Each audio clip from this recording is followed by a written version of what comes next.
একের পর এক ফাঁস হচ্ছে ক্ষমতাচ্যুত সাবেক প্রধানমন্ত্রী শেখ হাসিনার ফোন আলাপ। এমনকি হেলিকপ্টার থেকে বোম্বিং এর কথা উল্লেখ করেন তিনি।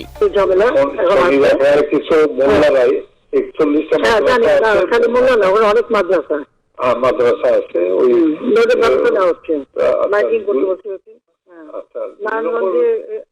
যুক্ত দিচ্ছে না আর্মিকে, আমরা 36 সেনা নামাচ্ছি, ঠিক আছে, আকাশ থেকে নামবে, হবে। আচ্ছা, মেসেজটা দিয়ে দিতে পারেন, হেলিকপ্টার দিয়ে সোজা বম্বিং করা হবে। উঠে আসছে একজন সাবেক রাষ্ট্রপ্রধানের পর্দার আড়ালের ভয়ঙ্কর রূপ। আসসালামু আলাইকুম সম্মানিত দর্শক মণ্ডলী, গুরুত্বপূর্ণ কিছু ভিডিওর আপডেট নিয়ে এসেছি যা এই মুহূর্তে ভাইরাল। দুনিয়া তুলপার সামাজিক যোগাযোগের মাধ্যমে চাঞ্চল্যকর সৃষ্টি হয়েছে। দর্শক, জানা গেল হাসানুল হক ইনুর সাথে গোপনে শেখ হাসিনার একটি কল রেকর্ড ফাঁস। সেই কল রেকর্ডে বলেছেন আকাশ থেকে নাকি তারা গোপনভাবে বোমা নিক্ষেপ করবে। চলুন দর্শক, বিস্তারিত না টেনে ছোট্ট করে একটি লাইক করে সম্পূর্ণ ভিডিওটি শেষ পর্যন্ত দেখতে থাকি। একের পর এক ফাঁস হচ্ছে ক্ষমতাচ্যুত সাবেক প্রধানমন্ত্রী শেখ হাসিনার ফোন আলাপ। প্রতিটি ফোন আলাপ দেশের রাজনৈতিক ইতিহাসে বিবেচিত হচ্ছে গুরুত্বপূর্ণ দলিল হিসেবে। উঠে আসছে একজন সাবেক রাষ্ট্রপ্রধানের পর্দার আড়ালের ভয়ঙ্কর রূপ।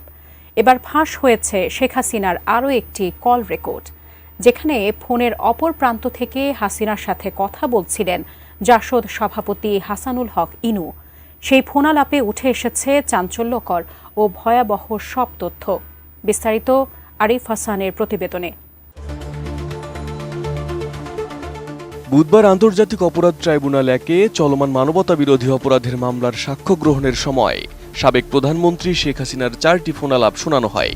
তার মধ্যে অন্যতম শেখ হাসিনার সাথে জাসদ সভাপতি হাসানুল হক ইনুর একটি কথোপকথন।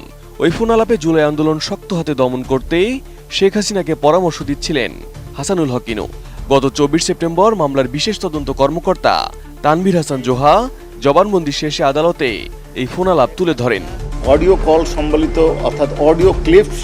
আলোচিত এই ফোন আলাপে শোনা যায়, যখন নির্বিচারে তরুণ ছাত্রদের হত্যা করছিল আওয়ামী প্রশাসন, তখন ইন্টারনেট নিয়ে হতাশা ও ক্ষোভ প্রকাশ করেন শেখ হাসিনা। নতুন বাংলাদেশ গড়তে এলো জুলফিকার স্টিল।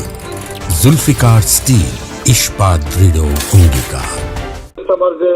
ইন্টারনেটটা আমার মনে চালু করতে পারে, এটা আমাদের কাজে লাগবে। ভাই চালু করবো, সব তো পড়াই দিছে, ডাটা সেন্টারও পুরাই দিছে, ইও পুরাই দিছে। কারণ ওই নতুন তার জোড়া রাখতে হবে, ইন্টারনেট পাবো কোথায়?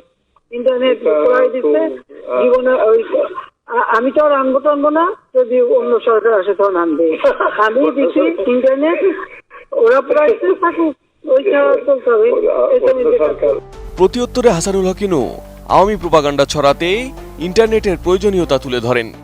এটা হলে আমাদেরও মানে এই যে আমি যে কথাটা বলবার চেষ্টা, আমি 71-এ 8টার সময় যাবো, একা কথা বলবো।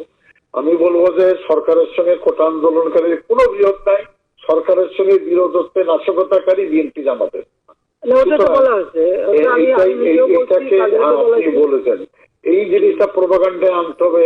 যদি ইন্টারনেট থাকে, গণমাধ্যম দিয়ে আমরা পুরো নিউজে ট্র্যাক করে দিলাম। কথোপকথনে উঠে আসে সহিংসতা মোকাবিলায় সরকারের ভয়ঙ্কর কৌশল।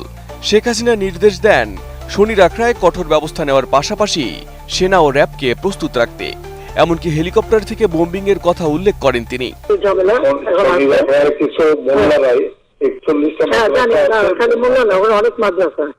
মাদ্রাসা আছে,